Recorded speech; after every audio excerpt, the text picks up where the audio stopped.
Well, boys, looks like you started the fun without me. You're all sick. Every last one of you. We're going to need a bigger gun. What's the matter? You scared of things that go boom, boom, boom?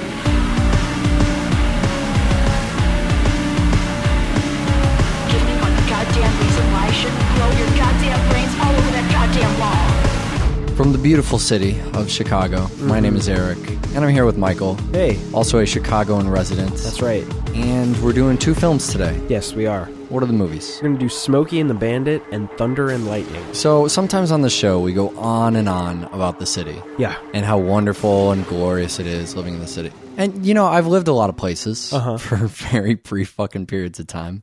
And I love Chicago. I'll stay in Chicago a long time. I like that Chicago has a lot of different little neighborhoods. It looks very different. It feels very different in different places. Cold, big graveyards, the usual. Yeah, and or fucking hot, or just a very uncomfortable temperatures. Terribly uncomfortable all year round. And windy, too. Everybody smells bad. Especially in the Loop. Love Well, Chicago. in Uptown, they certainly do.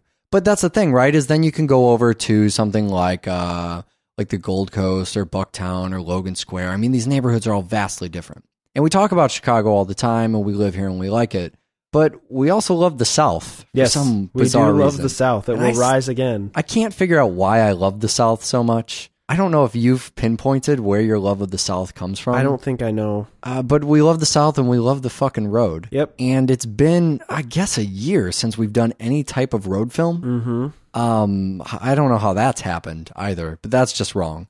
So we're going to correct that, and we're going to do a couple road films, sort of road films. Yeah, it's weird. We're doing like a hybrid. We're going to basically do a show on alcohol, which we're both experts on. Yeah, right. We're going to do a show on cars and alcohol, something that's a big part of both of our lives. That's I don't even know if my license... I haven't driven in, 5 years now? Yeah. When's the last time you drove a car? You've probably driven a little more, although you're a much poorer driver. I'm a far worse driver than you. If we were in an emergency situation right now, I haven't driven in 5 years, and your license is still valid, I think I would drive. I can do that thing that Harley did in Thunder and Lightning. I'm having flashbacks of when I met you, and we drove around, and it was very scary. Yeah, we went to IHOP a lot, and you lived in, what was that? Normal, Illinois. Oh. No one gives a shit about this right now. What was that weird town called? Peru. We drive to Peru. Again, no one gives a shit. I think I might love the South because I like excess, and seeing the South in films, it's just always about trucks and too much fucking stuff, just all of it. Too many guns and too much accent and too many fucking trucks. Yeah. I just love me some cinematic South. So we're going to spoil these movies. We're going to spoil Smokey and the Bandit, and we're going to go ahead and spoil Thunder and Lightning. Yep, while we're at it, why not? I believe Smokey and the Bandit, everyone but me had seen. And Thunder and Lightning, no one knows what that is. Yeah. Even me, I don't know what that is, and I just watched it about 5 seconds ago. We're going to talk about both. We're going to include the endings. This is roadsploitation, so... You know, I think that's what separates this, is we haven't talked about it in a while because they're mostly all the same movies. Yeah. These movies are a little different. They have a little bit of a different twist, and debatably, they might not even fall into that genre. But we're going to fucking spoil the endings anyways. So I wanted to ask you, in regards to Smokey and the Bandit, were you born in the 70s, and do you actually drink a ton? My answer to that question is no. And a resounding following no, unfortunately. So I like to check in every once in a while on the show. Have you had a drink of alcohol ever yet? Never in my life. Still never. Never in my life. So here... I've got this grapefruit juice, so it's pretty tangy. I noticed, and it's in one of those little, I don't even know what it's called, but it looks like an alcohol glass. I like to just mock alcohol in our studio, so we have all of these alcohol drinking glasses. Shot glasses for our espresso and such. Yeah, but there's never actually been a drop of alcohol. I don't think in any of the studios. Maybe 1 or 2 of the studios that we've been in. But I myself don't drink. However, I don't know anything about alcohol. You have all of this knowledge of the 70s and moonshine. Yeah, I do. Where the fuck is this coming from? I watch a lot of movies, and I worked at a nightclub. So this is such unfamiliar but oddly comfortable territory for me. Well, let's talk Burt Reynolds first. All right. So it's been a few months since we talked to Burt Reynolds. Yeah, we saw him in Deliverance. Although Sans mustache. That was Burt Reynolds. Yes. That is weird. I don't think we've ever seen him in the show for anything else before. Yeah. But, God, it's so bizarre thinking that that's the same guy. If you go back and listen to the Deliverance Last Man on Earth show, you'll hear me talk about how Burt Reynolds has 2 periods of his life. Right. One is pre-mustache, aka acting, and after that is post-mustache, aka hey, I'm Burt Reynolds, I showed up. Yeah, right. Smokey and the Bandit falls into category 2 of this. And so you didn't know about this whole thing before, but do you see what I mean now? Well, I do, but surprisingly, when you said that, I thought you were giving him a good jab about, hey, he sucks after he got the mud. Oh, no. He's surprisingly amazing Yeah, to watch. he's fantastic, but he doesn't have to do anything. It's No, just he just- the mustaches, You're right. it emanates charisma. It just completes, I guess, the figure. No, never once did I go, oh, look what Burt Reynolds is doing in this scene. I just said, oh, there's that guy with a mustache. This is going to be a great time. Exactly. So there's Burt Reynolds, and also Sally Field. Sally Field. Fucking awesome. She's great. She's always great. I love the pedal to metal thing to the metal floor. to the pedal and Oh God, I love the thing it. to the floor. Yeah, that's great. And she's, that whole portion where she's driving in the road movie, you don't get that a whole lot. And it's great to see her fumble around in the car. I really like when the really kind of abject moment where they jump the bridge and then some cops get all wet, which is really kind of out of place. Yeah. But that never happens in any of these. It's about every 3 minutes. Every in 3 these minutes. movies, yeah. But they jump the bridge, and then it cuts back to Sally Field, and she's like, "I want to jump more things. Let's jump a house. Right, Let's right. jump a building." Oh, of course, Burt Reynolds right on that line as well. How about you jump me? Yeah, right. And she just deadpan. No reaction from that at all. It's probably not in the script, is why. You know what is in the script though is taking off your hat. Yeah, God, we're just blowing through everything in the movie. There's so much I want to talk about. So that scene, actually, you'll notice with this movie, and we're back in the same year, right? It's 77. Both these films came out in 77, which is also the same year as George Lucas's first Star Wars, which is now called A New Hope, then just called Star Wars. Right, Star Wars, which I think sold more tickets. Yeah, than but Smokey and the only Bandit. but Smokey and the Bandit was a far, far away second. I have no idea what either of these movies grossed because Roger Corman didn't produce them, and I only know about the budget of Roger Corman films. So it's a big budget, super mainstream film, and we'll talk about that when we try and figure out if this is roadsploitation enough to be roadsploitation. Every fucking thing in the whole movie is in focus. Yep. They have this fat fucking f-stop. It's huge, and everything in the movie, the foreground, the background, there is no foreground or background. There's no dimension. A normal movie is, it's got 3 dimensions in it, and sometimes 3-dimensional glasses as well. But it has 3 dimensions to it, in part because of lighting, and also because of the depth of field. In this movie, wherever you point the camera, everything's in focus. Don't worry about it. And there's one instant in the whole movie, I guess a string of scenes where Burt Reynolds is taking off his It's the hat. take off the hat scene. Yeah, and that's the only thing shot with a more shallow depth of field, with a smaller f-stop, just to make it look more intimate and kind. And you almost want the 70s exploitation porno music to cue up. It's almost there. And then they go right back into the giant f-stop and everything's in focus again and vroom vroom down the road. So we have to get our language correct here. Because I'm just going to once again represent the portion of the audience who has no idea what the fuck this is and has never heard of this before. And I'll represent the portion of the audience that is way too familiar with the subject matter. Right. Which is just me. I'm the only one, I think. Well, there's a lot of people who actually lived in the 70s and watched these movies growing up. Remember every time we do one of these? I get emails from those people You do. I was like, how do you not remember that? So Smokey is what? Smokey is a cop, a police officer of the law. So here I am thinking one guy is Smokey and one is the Bandit. No, it's Smokies, Bears, and County Mounties are all names for cops. Okay, so those are all cops. But then we have the Bandit, which is separate from Bandit 1 and Bandit 2. Right. And then there's a snowman? There's a snowman. So Bandit and Snowman are the CB handles, which is like a screen name, but for a CB radio. Got it. Gamer tags. Moving on. And then Bandit 1 is the Trans Am. Bandit 2 is the 18-wheeler that Snowman, Cletus Snow, is driving. A little unfair, though, that both of the cars get to be called Bandit. I mean, they're just really nailing in the Bandit. It's really, I mean, the movie's called Smokey and the Bandit, not Smokey and the Bandit and also Snowman. Well, not this one. The other thing about this is that Jerry Reed, who plays Snowman, he has his own time to shine throughout the film, and unfortunately it's only half as Cletus. The other half is throughout the score to the film, which I think we should touch on later. Oh yeah, I don't know if I'd say unfortunately. I think it's pretty magnificently. Well, I mean, I love the score, but I also really like him as Cletus Snow, is what I'm saying. Now, isn't he in one? So there's a couple Smokey and the Bandit. There's 3 movies. Smokey and the Bandit films. Okay, and he's like the main character of one, right? He's the main character in the second one, Okay. and then Jackie Gleason, who from The Honeymooners, the guy that punches his wife in The Honeymooners. Oh, now that's he's like always funny when that happens. Right now, he's graduated to punching wives and hating black people and gay people and all that other fun, lovable stuff. Because he's fat, so that makes it okay. It's all right in the 70s. Isn't that funny, too, how, we look back at some of these movies, and it doesn't matter how mainstream they get. We always have that weird era of, we probably talked to... Let's just think back to our road movies, our 70s road movies. We have something like Vanishing Point, or I would imagine even when we did the Dennis Hopper one and... Easy Rider? Yeah, I was trying to think of Fonda's first name. Peter. And all that would come to my mind is Jane, and it was... Oh, yeah. Right, Dennis Hopper and Jane's brother. And, I remember at the very least, the stuff in Vanishing Point being about 70s culture and a big piece of the hippie movement and the resistance against the man, and the same stuff we're seeing Easy here. Rider for sure, too, with the 60s. Yeah, and so, on top of that, we also have this element of...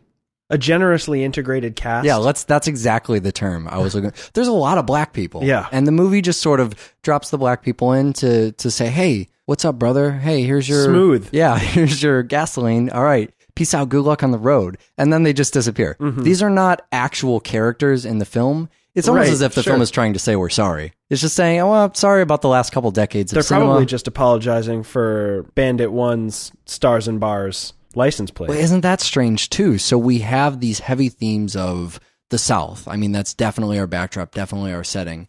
And then we, right next to the Confederate flag and all of our wonderful Southern music, we also have a complete absence of any racial tension because we're dealing with the mindset of these hippie 70s, people. So we like to see that our cop has some racial problems, right? Because he's our antagonist here.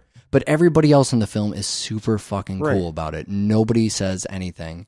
And the movie itself, being made in Hollywood, it doesn't have, Burt Reynolds and some awesome black actor that is making his first appearance in this movie. It's not Richard Pryor's first movie. No, it's not Silver Streak or something. No, it is Burt Reynolds and then some black people hanging out at a bar that he's friends with. Sure. He checks He's in cool with his with black them. friends and then he leaves. Right, but the thing that we should note about the racist, bigoted cop is that he's not really a bad guy. Yeah, he's not. He's just a grump that drives around and bad stuff happens to him, and we like to laugh at bad things happening to him. Right. But there are no bad guys in the movie. No, everybody's okay. You don't want anybody to die. At worst, you want what do you want from these people? You want them to fall in the water. You want them to get wet, right? I mean, that's all you need. Or you want to run over their motorcycles. Right. I think the closest thing we get to evil is, when Snowman and Fred's the dog and one of my favorite characters. I never give a shit about pets in movies. I don't know why Fred the dog is just, I'm watching this and I'm thinking every roadsploitation movie needs a pet dog that just hangs out and causes comic trouble, I guess. So the dog wants to get wet too, apparently. Yeah, right. Dog wishes it was a cop. Right. So the cops are there just to ruin the fun. That's the only point of police. Well, and in this world. And that's the great thing in all of these kind of movies, in the whiskey running movies, is the cops are just there to bring you down. And it's not that you want anything bad to happen to them. You just don't want them there because they're ruining the fun. However, if they weren't there, there would be no fun. No, there wouldn't, because there would be no one to rebel against. The cops are just part of a representation of an antagonist known as the Man. The Man. Which we talked about, especially, I remember, in Easy Rider, and resisting that. And people who just aren't hip to the culture. But everybody else has a CB radio. Everybody's friends. Everybody knows they all everybody's know each handles. other. We got Little Beaver. Everybody's just pals on the road. Oh my God, Little Beaver. So, Snowman and Fred are assaulted at the bar for seemingly no reason. And these are paper-thin antagonists. Yeah. They don't have names. They don't even have a cause. How's it go? Hey, mister, your dog bit me. Right. No, I don't believe my dog bit you. Well, it did. We're going to shoot him. Yeah. Why would you do that? And so they're just there to represent not even the Man so much as... Buzzkill? Buzzkill. Bad days in the world. And for the people who are watching the film to say, those guys, they harsh my mellow. and you want to get some kind of revenge. So you get in your 18-wheeler, 16-wheeler, 24-wheeler. I don't know anything about automobiles. Multiply times 9. So you get in your 18-wheeler and you run over the motorcycles. And that ends just one of these scenes that in a roadsploitation movie, you're moving from, bar to bar, scene to scene. What do they call the little bars in this movie? Oh, no, they call them choke and pukes. Well, and there's the early truck stop scene or whatever where he, this is the first time Burt Reynolds' character is encountering the cop, right? And you don't realize it up until that point. I didn't realize it up until that point, but he has no idea what he looks like. Yeah. And that's the whole gimmick. It's kind of back to Joyride, if you can remember that far. Sure. Where the whole interaction's been CB. Right. And in Joyride, they can't identify the driver because, or even Duel. Yeah. Duel is the same way. You can't identify the driver because you don't see the driver, you see the vehicle. It's very reminiscent of that scene from Duel, but more comedic. They're playing on the same gimmick. He's in the same fucking diner. Yep. I mean, they're at the same greasy spoon spot, and and he just doesn't know which guy it is. And so this time the tables are kind of turned. It's Burt Reynolds' character, it's the Bandit who has the upper hand here in a way. I mean, he looks a little nervous when he first gets his little grocery bag thing back, his little brown Happy paper. Meal. Yeah. It's more of a doggy bag. I was going to say doggy bag, but then we had to start talking about Fred again. And that's what happens. He feeds the burger to Fred. You're right. His doggy bag. And so he looks a little nervous. Oh no, the cop's going to spot me. But this is the last time, really, that he's nervous. He just fucks with them for the rest of the movie. That's what the movie calls for. It's part of that comedic tone. It's part of that. I mean, the gravity's never there. It's too farcical. There's no death. There's no real. I mean, we see the worst that can happen. A truck can get pulled over and the cops can show up and say, hey, what are you doing? You can't be transporting all that Coors beer. We'll have to go ahead and take it from you. I mean, it's not like he gets life in prison. He doesn't get the death penalty. Do they even fucking confiscate his truck? Chuck him in the tank for a night. Yeah. Think about what you've done. It's even comedic when he's caught. So I wanted to talk the roadsploitation element because roadsploitation, I know two things on this show. Yeah. I know roadsploitation and I know that Prodigy song, Their Law, which takes oddly a quote from the film, but not a sample from the film. Right. The, what we're dealing with here is a total lack of respect for the law. So outside of the Prodigy, roadsploitation, do you feel like, I mean, I've been throwing that word out a lot. You think this is roadsploitation? What do we have here? My fear, I want to say it's roadsploitation. By comparison to a standard film, there's too much driving. There's too much, this one guy's super cool. We got the Pontiac Trans Am here. You got the car, you've got thwarting the police, getting them all soaking wet. But the thing that you do have that kind of negates standard roadsploitation is you have a big budget on this movie. You do. I feel like if you're going to say it's not roadsploitation, you're only going to do that because it's not the type of culture that followed it. Right. And I don't ever want to get in the position where I'm saying it's too cool to be part of our exclusive little club. Sure. To say, oh, we can't include Smokey and the Bandit as an exploitation film. Because it was a mainstream film. Yeah. This is the second most popular film of the year or whatever, right? And everybody knows Smokey. I mean, Smokey and the Bandit was largely the excuse for Dukes of Hazzard, right? Sure, absolutely. Isn't that just a TV show version of Smokey and the Bandit? And there's sequels that followed. Which, I mean, I'm not going to say you never see that in the exploitation world. Vanishing Point even got a fucking remake. But, it's generally not... I mean, there were sequels not because that would have been a cheap, great way to cash in. There were sequels because people loved the movie. Exactly. And people wanted to go to the movie. Nothing about this fulfills the financial side of exploitation. The side we'll see with the Roger Corman stuff. The side that says, you give me money... and in several days, I will turn that around. I will quadruple that and give you back a profit. It doesn't fulfill that side of exploitation. But at the same time, it's almost like someone took the concepts from exploitation and made a serious film out of it. Right. Or maybe not a serious film, but a serious effort at filmmaking. Well, really what Smokey and the Bandit kind of did, I mean, it wasn't the first movie to do whiskey running, but it was the only popular whiskey running movie. There are tons of these whiskey running movies that came. This is something completely new to me. I wasn't even aware of this. It's a huge thing. Burt Reynolds was in 2 pre-mustache. Yeah. White Lightning and then another one called Gator. He may have actually had a mustache in Gator, now that I think about it. Corman produced a ton. Other than Thunder and Lightning, he did Big Bad Mama and a bunch of other ones. It's just weird because other than its popularity and its success and its financial backing, Smokey and the Bandit falls right in with all these other films. Yeah, I mean, you're right. You do have a little more talking than is usual. and you have way too many characters. I mean, there's more than 4 characters, and there's an antagonist. I mean, you have a pretty clear antagonist. And, that's a little out of the scope of the usual stuff. It certainly doesn't, disclude it, but a little out of the scope. But I think that's part of what led it to be more mainstream. It was more accessible because of those elements that exploitation movies usually just throw away. They're not worth having. But this is a weird thing because these movies are from the 70s, these moonshine movies, these whiskey running movies. And I wasn't aware. I mean, I just keep thinking back to Boardwalk Empire as being the time of Prohibition. Right. And I don't think to that of the 70s. I guess there was, with Coors specifically, they didn't have distribution nationally. So it was only West Coast. So if you were in the East Coast, it was, it was something that was kind of hard to find. If you had friends going over the West Coast, you would say, oh, get some Coors while you're there. And that's why you see that type of branding specifically, Coors specifically, all over the place in this movie, because that was the brand. Right. But I think you can still have fun in roadsploitation movies. I think they can still be light. The ones we cover, I mean, they almost fall into dark humor because of the way they end and because of the, even just the themes you're talking. When you're talking about, hippies being the protagonists and resistance to the man, there's something just funny at laughing at hippies. Hippies and driving cars. I mean, all the elements coming together, they just don't make any fucking sense. But somehow it feels right. I mean, if this were a true roadsploitation movie, I think, first of all, the 18-wheeler would be the protagonist.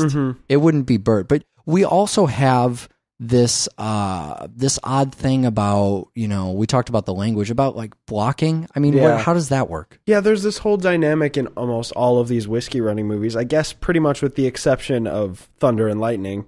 I keep saying whiskey running, even though this one it's beer, but in all other ones it's moonshine whiskey. You have one car that takes the whiskey and does the transporting, and then another car that basically lures and keeps the cops away. So here it makes a lot of sense because you need an 18-wheeler. We're talking about a lot of whiskey. We're talking about a lot of beer here. And then you need a fast car to fulfill the roadsploitation type of vroom vroom. You can't have an 18-wheeler making huge jumps like this. Although I'm starting to already write a movie in my head as we're talking about these things.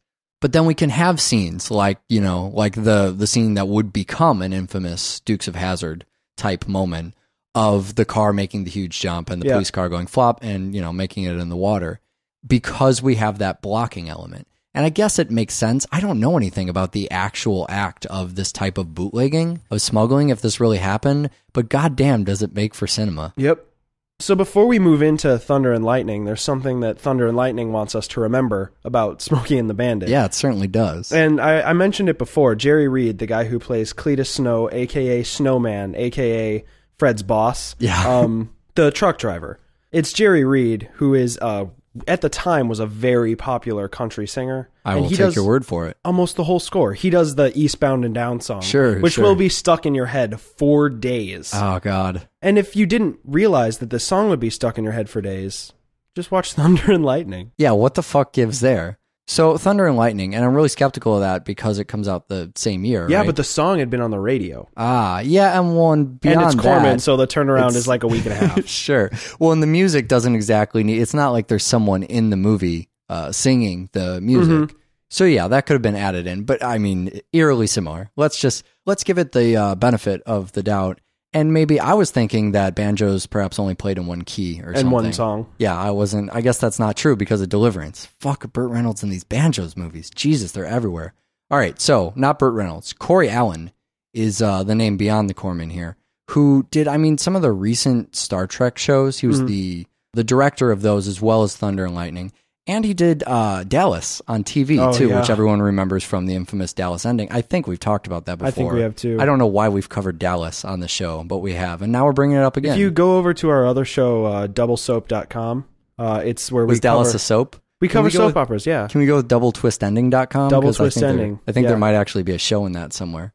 So David Carradine, who's also appeared all of the goddamn motherfucking time on the show. Death Race 2000 and Children of the Corn. And it was probably just Hellride 2. I thought maybe I just made just that Hellride up. 1. Fuck you, you know what I meant. So three David Carradine movies. That's not. I have a feeling he's in more. I've seen. So I don't remember of all the David Carradine I've seen. I'm not sure what we've actually done on the show anymore. I don't know what year we're in. I don't know what movies we've covered. I don't know. Well, right now we're doing Thunder and Lightning. Okay. So he plays Harley in this movie. He does. He's our protagonist, and he's weird. He's weird in this movie. As I'm seeing him, I'm thinking I've never seen David Carradine in a role before. You know, Death Race is strange. We barely even talked about him on that show. Right. And even in Hellride, I mean, there's a point in his career, probably around Quentin Tarantino. Yeah, it was called Kill Bill. Around that time, where people realized who David Carradine was and then just started throwing him in shit all the time. And so he's playing this larger-than-life figure. I mean, Bill is a perfect example. You don't even see Bill in the first movie. And in the second movie, he's still, even when they're just chilling in his house, he's still a larger-than-life figure. He's delivering all these anecdotes about Superman and what have you. It's all Superman. And Hellride's the same way. He's this big kind of boss figure. Sure. And, you know, they build up to the moment where you're going to see him, and then you have these heavy scenes with him. And then in Death Race, he's in a fucking gimp suit. And he's acting next to Sylvester Stallone, which is hilarious.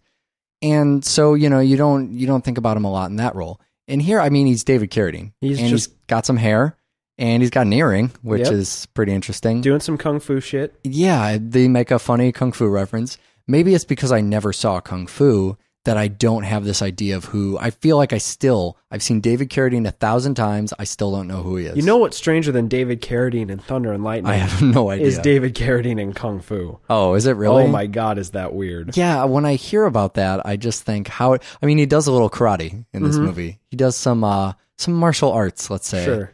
And it's a little Yellow bizarre. belt. Yeah, is he doing his own stunts? Do you have any idea if When we get more into Bruce Lee stuff, some kung fu stuff later on, there was a movie called Circle of Iron that Bruce Lee had started writing and shooting. And then Bruce Lee died. David Carradine then assumed the role that Bruce Lee was going to play, along with 3 or 4 other roles. Weird. In the movie, and produced it or something. I don't remember exactly the thing, but he essentially filled in for Bruce Lee. So there is some kung fu behind David Carradine, some chops that at least can fill a role of Bruce Lee. I'm having so much trouble getting used to this. I can't even picture it in my head. I'm just going to have to check out Kung Fu. That's just what's going to have to happen. And then there's Kate Jackson, who plays Nancy, Charlie's who looks and acts a lot like my ex-girlfriend. This is the feature show at gmail.com, Jenny. This is fascinating anecdotes, all right? I just couldn't get over it. It was weird. This whole movie has been a surreal experience for me. Fascinating. But then there's Roger Corman, too. Okay, Roger Corman. Who looks kind of like your ex-girlfriend. Yeah, thank you. I don't think any of your ex-girlfriends have the internet. So I wish I dated Roger Corman. I don't know what Roger Corman looks like, to be 100% Roger Corman, it doesn't really matter. He looks like a fucking walking, spewing dollar sign. He's done some acting, actually. He has. He's been in a lot of huge movies because he helped produce a lot of movies of people that went on to be famous. Francis Ford Coppola and that James guy Cameron. who did the Smurfs movie. That's the one. Did he do Smurfs? With the blue people. Yeah, he did James Cameron, Ron Howard. There's a ton of these. Joe Dante. Joe Dante as well. We covered Roger Corman a little bit in Bucket of Blood. I mean, that's not where we cover Roger Corman. We've covered Roger Corman all over the place. Probably when we talked about... I mean, he's been a big collaborator with Vincent Price. Sure. And I know I've mentioned all that stuff before, and we've still yet to do any of it. He was involved with Death Race 2000 as well. Yeah, when we talked about House on Haunted Hill, when we talked about The Last Man on Earth, at least one of those shows I must have brought it up, but we watched Death Race 2000 on the show, and that was one of the movies that he produced, and we've mentioned him in 100 shows since then, I'm sure. So if you had to associate him with something, I think people who've listened to Double Feature for a while probably know the word that comes to mind. But what are you thinking? Exploitation? I was going to go with cheap. That's the same thing for me. Exploitation is the nice way to say cheap. Exploitation is where you little money for big money. If you have about $24.95 and you need a movie made in 2.5 hours, Roger Corman is the man to talk to. Roger Corman once said, I believe, what was it? Give him a tumbleweed and an actor and he can shoot a film about the fall of the Roman Empire. So you mentioned the score already, but I mean, this is a great way to, this is a great movie to contrast to something like Smokey and the Bandit, because this is really, really cheap. Yeah. And I think sometimes it's hard to see that in older films. Right. It's hard to see that in 70s stuff, especially. Well, because we don't live in the 70s. We don't live in the 70s. We just work in the 70s. Exactly. But you look back, and I mean, you can tell with this film, right? I mean, you can tell. Yeah, I think most people can probably tell again this. Think of it that it came out the same year as Star Wars. Came out the same year as Smokey and the Bandit. Sure. Look at it, and the difference is very clear. I think the audio is probably the first thing to go. Yeah. Whether it's not even dubbing, but just it's noisy and you have bad continuity. And there's a couple scenes where the audio, I mean, as you're doing the cameras from the different angles behind people's heads or whatnot, the audio just isn't lining up. It's clearly not from the same take. There was the scene, the one scene where it's the church scene where the priest is... I believe he's Christian gator wrestling. That's right. That's what's going on. Can we just pause for a second? You didn't know the priest was... You didn't know that the man wrestling the alligator was speaking because the audio's so weird and it seems like he's out of frame. Yeah, right. And then suddenly you see him speaking while he's like... He's talking while he's wrestling the gator. Yeah, it's amazing. So how did I not know about Christian gator wrestling? Was this something discontinued in the 70s as well? Or can we bring that back? I don't know what Christian gator wrestling is. I don't know what it represents. It's a sport where the spectator always wins, sir. That's what it is. I'm inclined to believe that Roger Corman needed to do a church scene, and he had a barn with a pit in the middle. That's what I'm guessing happens, and probably had to go, well, what could we be doing in the pit? He makes some phone calls, sure. And eventually he goes, well, there's an alligator outside. Why don't we throw it in the pit, have some local gator wrestling kid wrestle with it, and then we'll voice over the whole thing and make it seem like it's church and he's wrestling the demon. People will love to watch that. Yeah, and it needs to be church, too, because it's the escape. David Carradine is slipping into the church. Nothing bad would go down in the church. Sanctuary. Yeah, exactly. Gator sanctuary, but sanctuary nonetheless. The gator does get out alive. They because they're going to throw chickens at pavement later on. They need to make sure for the animal rights people that we show the gator is still okay.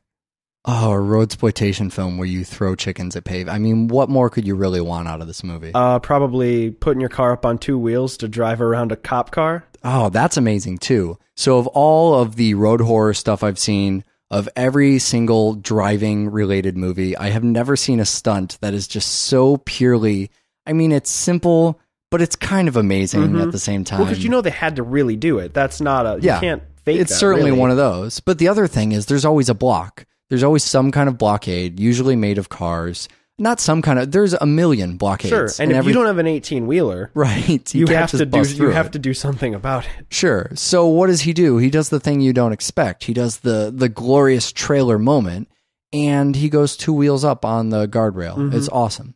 That doesn't quite counterbalance later in the movie my second favorite car effect they do, where the blue car, not the convertible...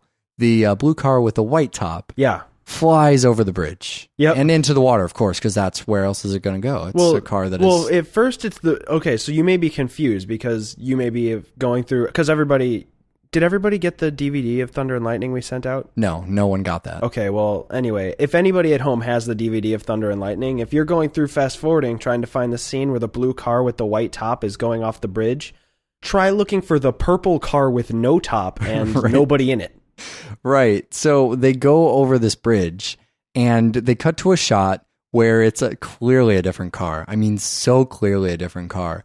And it doesn't have a top on it and it's just going over the bridge. There's no one in the car. And then they cut to yet another shot where the car is going off the bridge, but now two dummies are flying out of it or One's next a to woman. it. So I'm not sure what happened there. Do you think they shot it twice and one time they just threw dummies at it? Or how did they? I think maybe the dummies just fell out later. Because there were no dummies. They would have had to do it twice. They had no mechanism to eject the dummies. They would have had to do it two times. They probably did it twice, going, one of these will clearly look better than the other. Right. And then just use both. Because if a goddamn movie that Roger Corman produces has two takes, then you're using both takes. If you film them, you're using them. I'm pretty sure directors, it's probably like that zip car thing where you pay by the reel, even as a director. Sure. Roger Corman will pay for your movie, but you pay by reel. As long as you give him 90 minutes. Exactly. Roger Corman can get away with an hour long, but if he's producing your film, it better be 90 minutes. So the car that's on the road is this gorgeous, it's a second generation 57 Chevrolet, the Bel Air ones. I don't think, and I had to look up a picture of it, I don't think the paint job is custom. No. I mean, this is a factory job. It's a black hardtop with that fucking white stripe thing at the end, and it looks so cool. But they kind of abandon it. Yeah. I mean, first of all, let's address this. This does not become a roadsploitation movie until the third act. Sure. Oddly, they don't decide they're driving around from place to place, but we're hanging out in the places. Mm-hmm. And then we get towards the end, and maybe in editing, maybe they're editing the movie as they go. And the guy who's doing editing finishes up, the first 2 acts and realizes they're only 20 minutes, and then has to put in, all right, so we'll go back and we'll put in some more of those, what are those things called? Skiffs or whatever? The things with the giant fans that go in the swamp? Yeah. The hatchet things. Pontoon boats. Is it a pontoon boat? Yeah. Skiff pontoon boat. I don't know what the fuck that is. And so they had some more footage there, but that's not enough. So then we put in an extended amount of time in vehicles towards the end. Sure. And hey, look, now it's a roadsploitation Break some movie. more glass, throw in some flamenco. But this is a movie that I guess is kind of more about the business side of whiskey running. Well, it's about real world whiskey running. Well, how would you compare this to something like Smokey and the Bandit? It's like Smokey and the Bandit with tits and guns. Okay, so the films, obviously, one has mainstream appeal and the other is tits and guns. How is that possible, by the way? We just look at these two movies, what's included in them. One has breasts and guns, and the other is the popular one. The one is take off your hat to fuck. Yeah, right. Whatever, at least that scene wasn't soft focus. I could have been bitching about that. That's true. So I guess it's grittier then. I guess it's the criminal element. Sure. Although this movie doesn't seem any more serious. No, I mean, a more serious film probably couldn't have gotten away with putting a car up on 2 wheels. Yeah, that's true. That's true. Instead, you have a bunch of silly whiskey folk, and they're all kind of out to get each other, and everybody's thwarting everybody, and everybody's from the South and kind of silly. But the cops are an afterthought in this film. Yeah. It's all people involved. There's rot gut whiskey that people are selling because they need to make a budget. That's the kind that kills you. Is that how that works? It'll kill you. But whatever, we made it. We got to sell it. It's like a bad Corman movie. Oh my God, it's getting meta in here. There should just be a double feature alarm button for meta film. You should just slam on the button and we should start talking about something else. Should skip to the next chapter. We have chapters in this podcast. We can't chapter away yet. There's one more thing I need to talk about, which is this glorious, what should be an icon of the film. This film doesn't have icons because this film doesn't have viewers because we're the only 2 people who have seen it. Mm-hmm. But if there was an icon, or at least I'm going to do this, I'm just going to tell you what's awesome about the movie, and then you can steal it and put it in your modern movie so that people will actually see and appreciate it.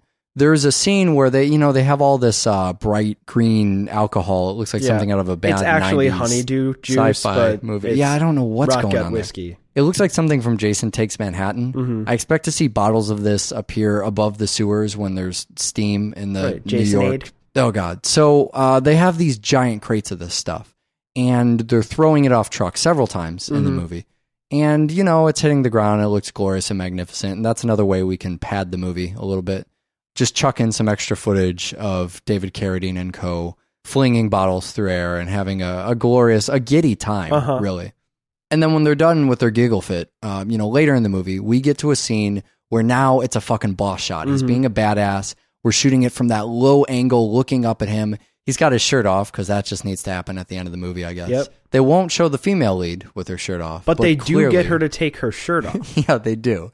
They do, and then he gives... What's with this shirt exchange? I think I don't understand. I'm guessing in the trailer, he probably says, take your shirt off, and she says okay and starts unbuttoning, and it cuts away. Yeah, or it could be in the script, she takes her shirt off. They keep the same lines, but she later decides, hey, I was in Charlie's Angels. I'm not putting up with this shit.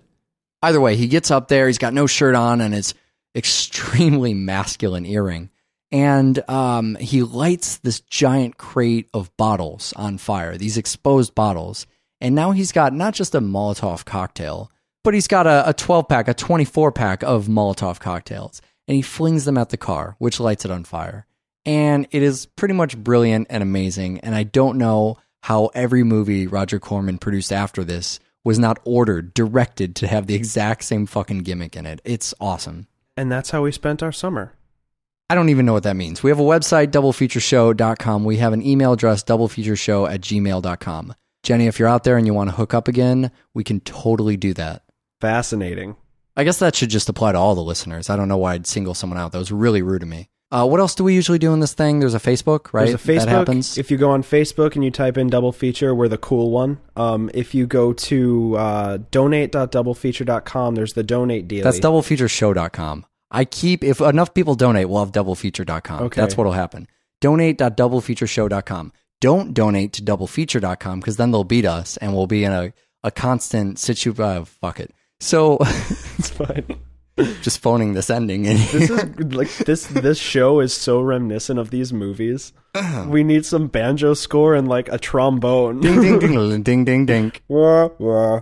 Oh fuck. Donate.doublefeatureshow.com, and you go on there and you give us some cash, and we get to keep doing the show. You get to keep listening to the show, which is more important to you. Yeah, that really is. You don't care if we do the show, you just want to listen. It's the putting it out on the internet that's really the hard part. We don't actually need any money to do the show. Mm-hmm. We have all the equipment. It hasn't broken in a while. We have all the movies. Surprisingly, as people listen to the shows and download them more, our server, who I don't even want to mention on the fucking show, just milks the shit out of us. That's a pleasant image, by the way.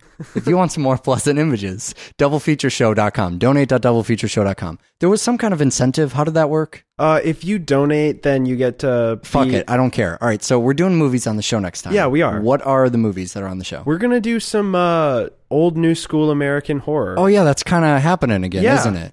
All right, so we're going to do Bubba Hotep. Yes. And we're going to pair it up with Trick or Treat. Yes. Just give me an idea. I mean, a lot of people have probably already seen these movies. Mm-hmm. I know Trick or Treat was like a huge darling. It probably got more praise than it even deserved at the time it came out. And awesome, and I love it. And Bubba Hotep, I guess Bubba Hotep's probably the same thing. Bubba Hotep right? is definitely the same. I think both films do some fascinatingly interesting things, and more importantly than how interesting is that they get away with it. Watch more fucking No, film? you say watch more fucking film. Bye.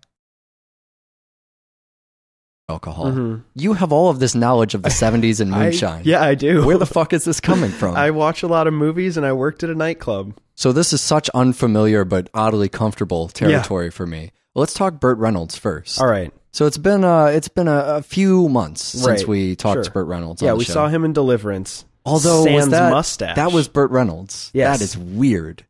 I don't think we've ever seen him in the show for anything else before. Yeah. But God, it's so bizarre thinking that that's the same guy. If you go back and listen to the Deliverance Last Man on Earth show, you'll hear me talk about how Burt Reynolds has two periods of his life. Right. One is pre-mustache, aka acting, and after that is post-mustache, aka hey, I'm Burt Reynolds, I showed up. Yeah, right. Smokey and the Bandit falls into category 2 of this. And so you didn't know about this whole thing before, but do you see what I mean now? Well, I do, but surprisingly, when you said that, I thought you were giving him a good jab about, hey, he sucks after he got the mud. Oh, no. He's surprisingly amazing Yeah, to watch. he's fantastic. Very uncomfortable temperatures. Terribly uncomfortable all year round. And windy, too. Everybody smells bad. Especially in the Loop. Love well, Chicago. In Uptown, they certainly do. But that's the thing, right? Is then you can go over to something like the Gold Coast or Bucktown or Logan Square. I mean, these neighborhoods are all vastly different. And we talk about Chicago all the time, and we live here and we like it. But we also love the South. Yes, for some we bizarre do love reason. the South. It will rise again. I can't figure out why I love the South so much. I don't know if you've pinpointed where your love of the South comes from. I don't think I know. But we love the South and we love the fucking road. Yep. And it's been, I guess, a year since we've done any type of road film. Mm-hmm. I don't know how that's happened either, but that's just wrong. So we're going to correct that, and we're going to do a couple road films, sort of road films. Yeah, it's weird. We're doing like a hybrid. We're going to basically do a show on alcohol, which we're both experts on. Yeah, right. We're going to do a show on cars and alcohol, something that's a big part of both of our lives. That's sarcasm. I don't even know if my license... I haven't driven in, 5 years now? Yeah. When's the last time you drove a car? You've probably driven a little more... Although you're a much poorer driver I'm a far worse driver than you. If we were in an emergency situation right now, I haven't driven in 5 years... and your license is still valid, I think I would drive. I can do that thing that Harley did in Thunder and Lightning. I'm having flashbacks of when I met you and we drove around and it was very scary. Yeah, we went to IHOP a lot and you lived in, what was that? Normal, Illinois. Oh. No one gives a shit about this right now. What was that weird town called? Peru. We drive to Peru. Again, no one gives a shit. I think I might love the South because I like excess and seeing the South in films, it's just always about trucks and... too much fucking stuff, just all of it. Too many guns and too much accent and too many fucking trucks. Yeah. I just love me some cinematic South. So we're going to spoil these movies. We're going to spoil Smokey and the Bandit. And we're going to go ahead and spoil Thunder and Lightning. Yep, while we're at it, why not? I believe Smokey and the Bandit, everyone but me had seen. And Thunder and Lightning, no one knows what that is. Yeah. Even me, I don't know what that is. And I just watched it about 5 seconds ago. Well, boys, looks like you started the fun without me. You're all sick. Every last one of you. We're going to need a bigger gun. What's the matter? You scared of things that go boom, boom?